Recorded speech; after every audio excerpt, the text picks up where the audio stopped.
आदाब, मैं हूं मुमताज आलम रिजवी। बात करूंगा कर्नाटक की और हिंदुत्व सियासत की। जी हां, कर्नाटक में चुनाव हो रहा है। वहां पे 10 मई को पोलिंग होनी है और 13 मई को रिजल्ट आना है। ये चुनाव एक तरीके से 2024 के सेमीफाइनल का है। और दूसरा, ये जो हिंदुत्व की सियासत शुरू की है भाजपा ने खुलकर, उसका भी इम्तिहान है एक तरीके से। अगर कर्नाटक में भाजपा की हार होती है, जैसा कि अब तक के रुझान आ रहे हैं, तो फिर ये बहुत बड़ा चुनाव हो जाएगा और ये 2024 के लिए बहुत बड़ी चुनौती भी हो जाएगी। यही वजह है कि बीजेपी पूरी ताकत झोंक रही है और जिस रास्ते पर बीजेपी चल पड़ी है, उस रास्ते से वापस होने का नाम नहीं ले रही है। हालांकि वो ओबीसी मुस्लिम कार्ड खेल रही है। अभी आप देखिए कि रामपुर में स्वार सीट पर उसने अपना दल से मिल करके एक मुस्लिम अंसारी बिरादरी के एक नेता को अपना उम्मीदवार बनाया है। और उसको हमारा जो मीडिया है वो ये कह रहा है कि दरअसल ये मास्टर स्ट्रोक है, ओबीसी कार्ड है जो बीजेपी खेल रही है। मुस्लिम कार्ड नहीं कहा जा रहा है। याद रखिएगा, इस चीज को जहन में बैठा लीजिएगा कि दरअसल बीजेपी ने मुसलमानों को मोटे मोटे तौर पर दो हिस्सों में बांट दिया। वैसे तो मुसलमान बटा हुआ है ही है। आज देख लीजिए मुसलमानों की क्या हालत है। मैं वो कुछ बताने नहीं जा रहा हूं। पहले तो सेक्ट्स में बटा हुआ था यूपी, बरेलवी, देवबंदी और उधर शिया। शिया सुन्नी तो पहले ही था, लेकिन इसमें भी मसलक आ गए। मसलक में फिर अब बिरादरीवाद आ गया है।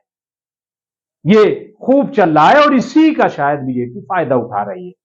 खैर, लेकिन मैं कर्नाटक की बात कर रहा हूं। वहां पे जो गृह मंत्री हैं, देश के गृह मंत्री हैं, उन्होंने ये ऐलान किया है रैली से कि अगर हमारी सरकार बनी तो हम कानूनी तौर पर ये जो मुसलमानों का रिजर्वेशन है 4%, इसको मैं खत्म कर दूंगा। हालांकि आपको पता होगा कि जब चुनाव का ऐलान होना था, उससे 2 दिन पहले ही जो कर्नाटक की बीजेपी सरकार है उसने कैबिनेट मीटिंग में जो 4% मुसलमानों का रिजर्वेशन था कोटे के तहत, उसको खत्म कर दिया था और उसको लिंगायत और एक दूसरी बिरादरी में 2-2% तकसीम कर दिया था।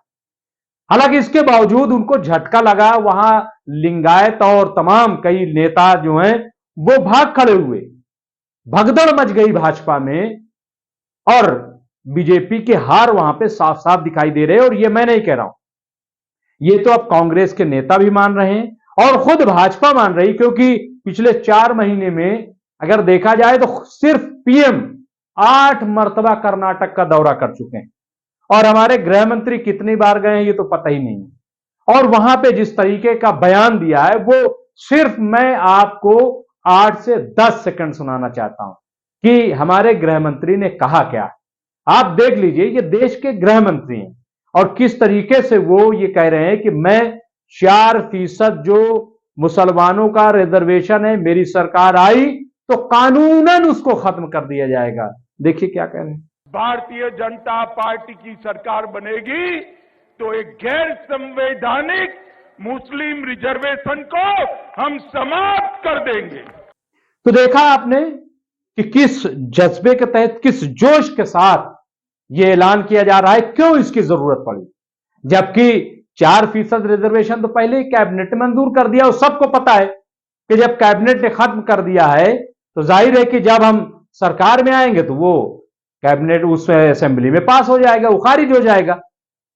तो इतना बोलने की क्यों जरूरत पड़ रही, बार बार ये बताने की क्यों जरूरत पड़ रही है, ताकि जो हिंदू कार्ड खेला जा रहा है, जो पोलराइजेशन की सियासत हो रही है, उस पर असर पड़े। ये असर क्यों पड़े, क्योंकि जो नतीजे आ रहे हैं, जो वहां पे ओपिनियन पोल आ रहा है, वो बीजेपी के खिलाफ आ रहा है। अच्छा, दूसरी तरफ अगर कांग्रेस को आप देखेंगे तो कांग्रेस ने अपने मैनिफेस्टो में ऐलान कर दिया है कि अगर हमारी सरकार बनती है तो हम ये जो 4% मुसलमानों का रिजर्वेशन है इसको बहाल कर देंगे, उनको हम 4% रिजर्वेशन देंगे। और कई ऐसी सीटें कर्नाटक में हैं जो मुस्लिम अक्सरियत वाली हैं। ऐसे में जाहिर है कि एक मुकाबला तो बहुत सख्त हो गया है। हालांकि वहां पे एनसीपी भी 40 सीट पर लड़ेगी, एमआईएम भी कुछ सीटों पर लड़ेगी या और भी पार्टियां, लेकिन इसके बावजूद वहां जो मेन टक्कर है, वहां आपको मैं बता दूं कि 240 सीटें कर्नाटक में हैं। और अभी जब एबीवीपी सी वोटर का जो ओपिनियन पोल आया था 1-1.5 महीना पहले, उसमें साफ साफ यह दिखाया गया कि 224 में से कांग्रेस को 115 से 127 सीटें मिल रही, यानी कंप्लीट जो है वो बहुमत है और सरकार बना रही है कांग्रेस। और बीजेपी के बारे में बताया सी वोटर ने कि, और सी वोटर याद रखिएगा बड़ा सटीक देता है, और सी वोटर ने यह भी कहा कि बीजेपी को वहां पे 65 से 80 सीटें मिल रही। इसका मतलब कि बीजेपी वहां पे हार रही है। और क्या माहौल है, ये जो कांग्रेस की कौमी तर्जुमान है सुप्रिया श्रीनेत, उन्होंने भी बड़े खूबसूरत अंदाज में इसको बयान किया है। और जाहिर है कि वो हवा में बात नहीं कर रही, बल्कि उन्होंने पूरे कर्नाटक में दौरा किया और दौरा करने के बाद एक बयान जारी किया है कि इस वक्त कर्नाटक की सियासत क्या है और लोगों का रुझान क्या है। हालांकि मैं 100% उनकी बातों पर यकीन नहीं करूंगा, लेकिन फिर भी हवा के खिलाफ वो नहीं बोल रही हैं। जो हवा है शायद वही बोल रहे हैं, और ये हवा जो है वो बीजेपी के चेहरे से नजर आ रही है, क्योंकि अगर हवा न होती तो भाजपा में शायद इतनी भगदड़ न होती। आइए सुप्रिया श्रीनेत को पहले सुन ले। नमस्कार। कर्नाटक के विधान सौदा से, कर्नाटक की विधानसभा से, राजधानी बेंगलोर से आपको चुनावी जमीन की हकीकत बतानी है। और ऐसा लगता है कि भारतीय जनता पार्टी की नाक के नीचे जमीन पूरी तरह से खिसकती जा रही है, और सर्वे आफ्टर सर्वे ये बता रहा है कि कांग्रेस पूर्ण बहुमत से सरकार बनाएगी और लोगों की अपेक्षाओं को, उनकी आकांक्षाओं को पूरा करेगी। आज हर सर्वे बता रहा है कि भारतीय जनता पार्टी की 40% कमीशनखोरी की सरकार, जिसके सामने 40 से ज्यादा बागी खड़े हैं, वो 40 पर सिमटती हुई नजर आ रही है। क्योंकि लोगों ने मन बना लिया है कि अब इस तरह का भ्रष्टाचार, इस तरह की नफरत, लोगों के साथ जो धोखा हुआ है वो अब नहीं चल सकता है। जनता भ्रष्टाचार से परेशान है, जनता महंगाई से जूझ रही है, जनता बेरोजगारी से परेशान है, और ऐसे में जनता एक ऐसी सरकार चाहती है जो उनकी बातें सुने, उनकी अपेक्षाओं के बारे में बात करे, उनकी जो दिक्कतें हैं उनका समाधान करे। और इसीलिए जरूरी है कि कांग्रेस की सरकार बने, और सर्वे आफ्टर सर्वे ये दिखा रहा है।